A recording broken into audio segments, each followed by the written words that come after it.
So now we saw a bit about flow control, congestion control, how TCP works, that we're trying not to overload the receiver, not to overload the network, but I as a user, I am interested in, besides reliability, throughput. So how many bits per second can we really squeeze through our virtual pipe? So this subsection is now about throughput.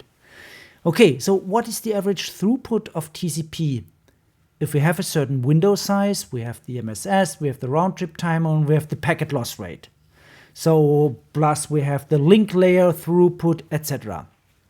So to do a bit of the math, we simplify. So do not consider the slow start. So we consider a bit steadier phase. So we have a TCP connection that runs for a bit longer time. We assume an infinite long TCP flow, and we assume some losses. Be aware that this might be true for something like file transfer, downloading something, but this is not true, for example, for the classical web traffic. We have many rather short-lived connections. I touched this already when I discussed the classical HTTP versus HTTP, then 2.0, etc. So, okay, but now let's assume we download files. Okay, what does it mean? We know that we try to increase our window from a certain threshold to a value at the rate of 1 segment more per round trip time. That was our linear increase until a loss occurs. And then the window falls back. So that's always the idea. So even if nothing really, let's say, goes wrong in the network, there's an upper limit, the throughput we can get through our virtual pipe. And this means we increase and then we have a loss. We start increasing again, etc. So this is the sawtooth pattern. And that's basically the behavior. And here you find a link to a publication covering this. So how can we now calculate the throughput? Well, assuming this simplification, and we can calculate, say, okay, the throughput of TCP is the average number of bytes sent per cycle divided by the average duration of the cycle. This, well, 1/2 of this pattern of TCP of the behavior. So 2 remarks. One is, by definition, such a period delivers 1 divided by p segments and of size MSS bytes. And remember, in our setting, we assume we have this loss probability. We ramp up to W, and then we lose a packet. We start ramping up again. That was the idea. So that's by definition in this setting. And then we can do a bit of the math. So how many segments can we acknowledge and during this period? And here on the right hand side you see this period where we have this increase, then loss situation, then going down. And so taking this time, and we always count time in units of round trip time, then we can calculate how many segments we add, and we can then insert this value and then calculate in the end that the data rate we can achieve, assuming these longer living connections, creating this sawtooth pattern, is maximum sequence size times a constant value, square root of 3 divided by 2, 3/2, divided by round trip time times square root of loss probability. So there are several things quite interesting looking at this formula in the red box. So that's an estimation of the data rate we can achieve. We cannot go beyond this. So we can discuss all these constant values. We can discuss all the ideas of is this true with this long-term, this connections and all these things. But what's interesting is what you do not see in this. You see a constant C. There are other formulas, giving you a bit more precise upper limits for the data rate, having different constants. We have the maximum sequence size. That's also a constant. We cannot optimize the MSS. So we can optimize the round trip time, and we can try to optimize loss probability. So round trip time is basically given by, the distance, speed of light, and then also all intermediate systems, processing time. We can do some optimization here. And also for loss, we can do something here. But what does it mean? What is missing here? One thing missing is, what is the capacity, what is the data rate of your link? Obviously, this B, our throughput, this B definitely is less than the throughput of our layer 2. Sure, we have some headers, etc. So it's definitely smaller than this. But now, for example, if I say, my TCP throughput is low, let's go from 1 to 10 gig for the layer 2.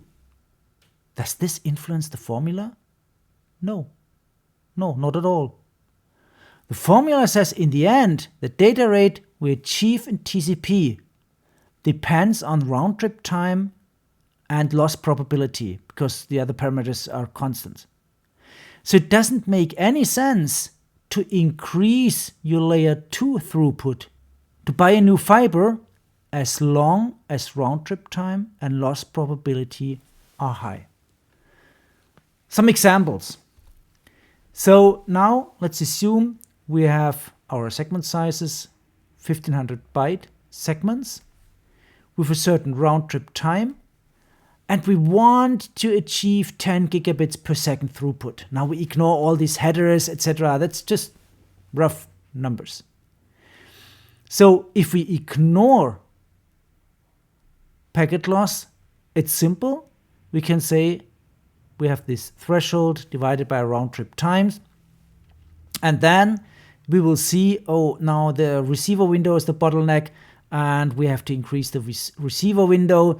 And this also means we have many in-flight segments.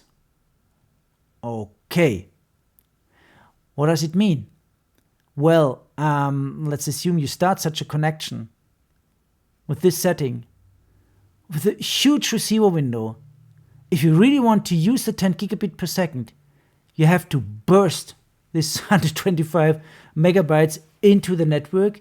The receiver must be able to receive this. You have many in-flight segments not acknowledged. That's a lot. If you start with your slow start ramping up, it takes some time before you really reach the 10 gigabit per second. And now we see why this long-term connection is quite important. If you have only a short living connection where you actually transmitted all your data already here, you never enter the phase of this high throughput. You're still in this first phase of the slow start. One solution is we start in the very beginning already with a large window. So you can optimize TCP in a way that you start from the very beginning with a huge congestion window and try to ramp up from here. avoiding this slow start phase can be dangerous, can cause congestion, but if successful, you're much faster in transmitting your data. That's just one observation. And this, by the way, is one of the optimization that has been done, for example, for wireless systems. Well, can be done. What happens if we take packet loss into account? Then we have this formula as shown here. And then, based on the requirements, we can calculate our packet loss rate, maximum packet loss rate. Yes, we assume long TCP sessions and not the short-living. And as I wrote here, many TCP connections are rather short-living. Okay. We assume single TCP session black box network, so the knowledge really of the round-trip times and loss rates as fixed is also unrealistic. So there are some other models a bit more complicated, but already the simple model tells us several things. Yes, we can calculate now the loss rate, but as I said on the slide before, we have to optimize round-trip time and the loss probability. And this exactly is the reason, again, bit advertisement for the mobile communication course, why the newer mobile phone standards, like for example 4G, 5G, etc., try to optimize the round-trip time for the overall path by optimizing the wireless link, which was something like 150 millisecond the delay already in 2G, and now we are down to rather 10 milliseconds and try to reach 1 millisecond of delay, because the wireless link is really contributing to the overall round-trip time a lot compared to the fixed network. That's one thing, optimization. And the second optimization is we have on layer 2 a very good ARQ scheme. It's called hybrid ARQ. So we try to immediately recover any errors so that layer 4 hopefully never sees an error. So to get this P rather small, so that this is not a bottleneck. So there are reasons why RTT and P should be optimized. We cannot do that much with the other parameters.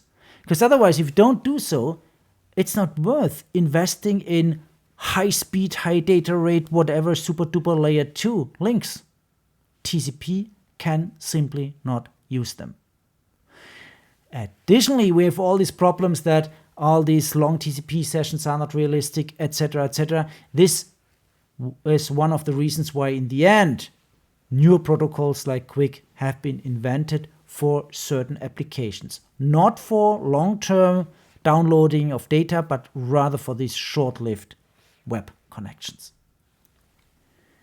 Okay, one more issue, fairness. Fairness, that's the idea that everyone should get a fair share. So the general idea is if K flows share the same bottleneck of a link of a certain maximum data rate or bottleneck link somewhere, each of the flows should have a certain average rate of R divided by K. So that's the idea of fairness.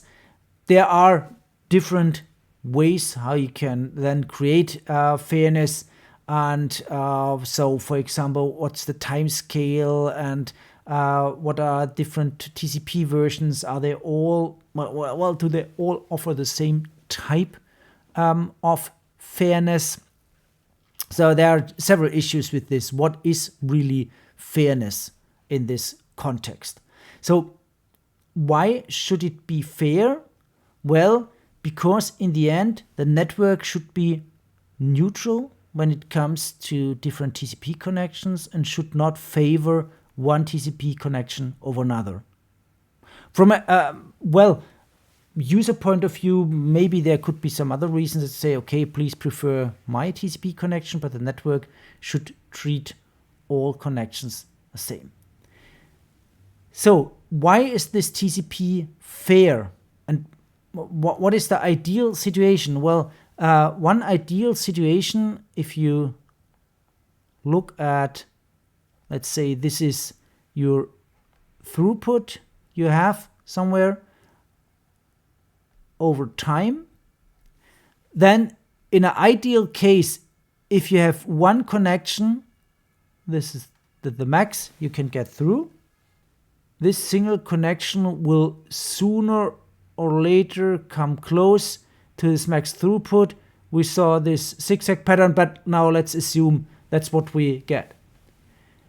If now we have a second connection, then fair should be something like, okay, somehow they share this data rate. So this is something we think this could be fair, for example. So everyone gets a half of this throughput. So does this happen with TCP? If we now have these two competing flows, so it happens if we are below the capacity, we have no loss. So we have this increase, the throughput grows. And if we are above the capacity, loss occurs. And then we don't have the additive increase, but the multiplicative decrease. So this was this strong reaction. Oh, we have a loss, then that's half the window. That's quite important. And then let's start with our slow start again.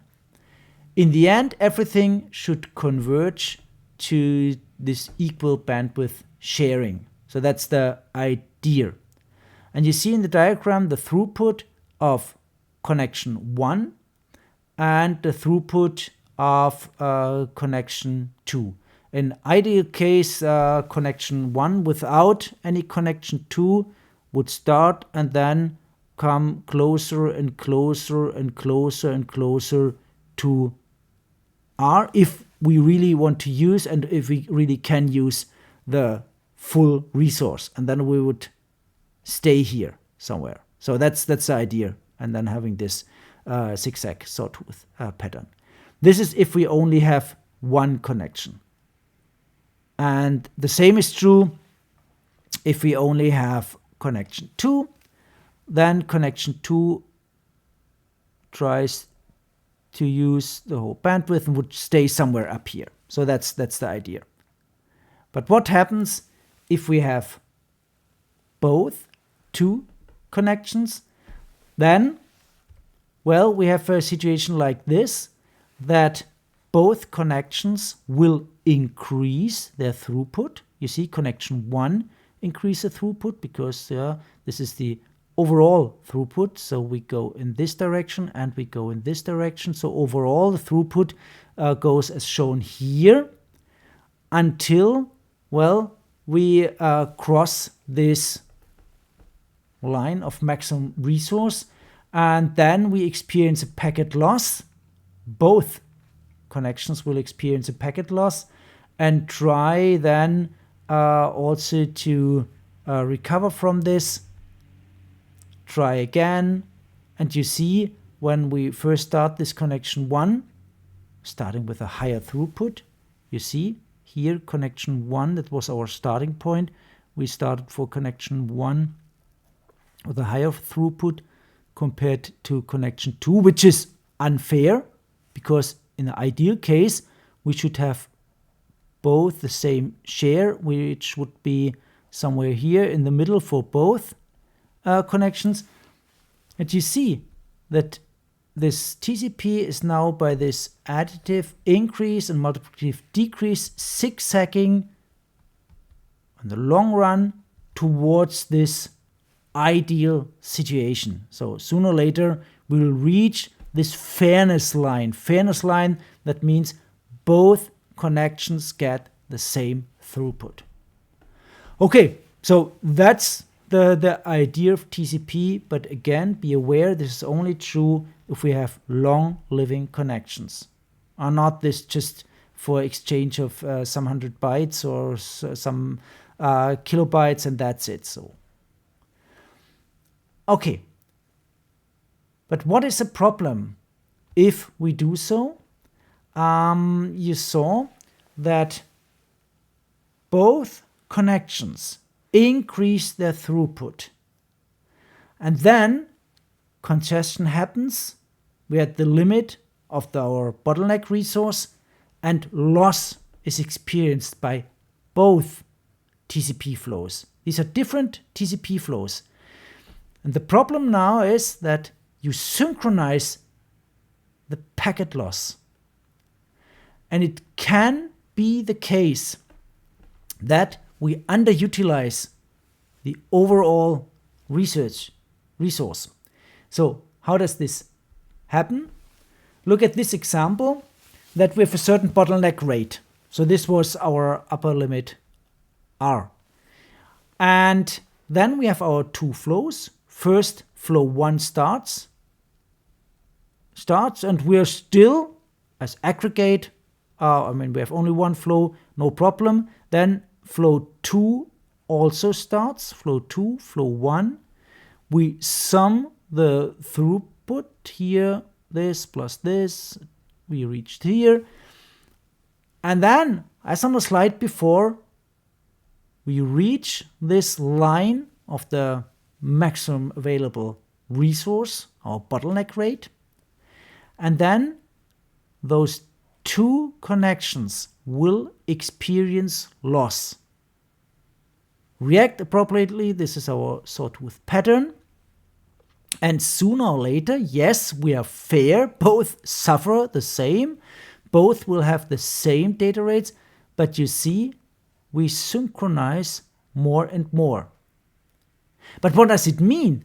For the aggregate data rate, we have several times where we underutilize our resource. That's not clever. So, what is one of the solutions? And this is something you should have heard of. And one solution is random early detection and discard in routers. So the routers, they track how their buffers fill up. And if the buffers are almost full, the routers begin already to drop packets randomly. And this randomness breaks the synchronization. And overall, you have a better use of in this case, our bottleneck resource. So we drop randomly packets before we run into the congestion state. Yes, this creates loss, but random loss and not synchronized loss. So you see, it's quite interesting what you can do here on layer 3 to help layer 4. So, bit summary, fairness summary. So, fairness, it's not a formal definition. So, I guess you have an idea of fairness. And it's quite interesting that typically everyone says, okay, if you have a new version of TCP, it should be fair compared to the standard TCP. You saw there are different versions. So TCP is quite important. Also, if you have other protocols, they should be somehow fair. UDP is not fair. And if not, maybe you need some means like dropping packets, unfair packets in the network to help the network to be stable, to really use all the resources. The fairness, well, what we try to achieve is that all the sessions, longer duration of the session, they get equal access to the overall capacity of the link. That's one way of doing fairness. Well, we can also aim for fairness while maximizing the aggregate session utility. And overall, this can be difficult to implement as long as we have only this end-to-end means. So what about fair queuing, how to implement this in the routers? If you don't look into the routers, if it's only end-to-end, that's a problem. So it's easier that if you mark already packets, if you drop packets in the network. And what happens if you cheat? I mean, it's not easy to really define the fairness, but also cheating. What is cheating? I mean, for example, if you have non-TCP traffic or TCP versions that do it a bit different, how can you deal with it? Because there are applications that do not use TCP, multimedia applications, for example, and they don't want this rate to be throttled by any congestion control. So this is why using UDP. So you just pump data in at a constant rate, and I tolerate packet loss. I don't care.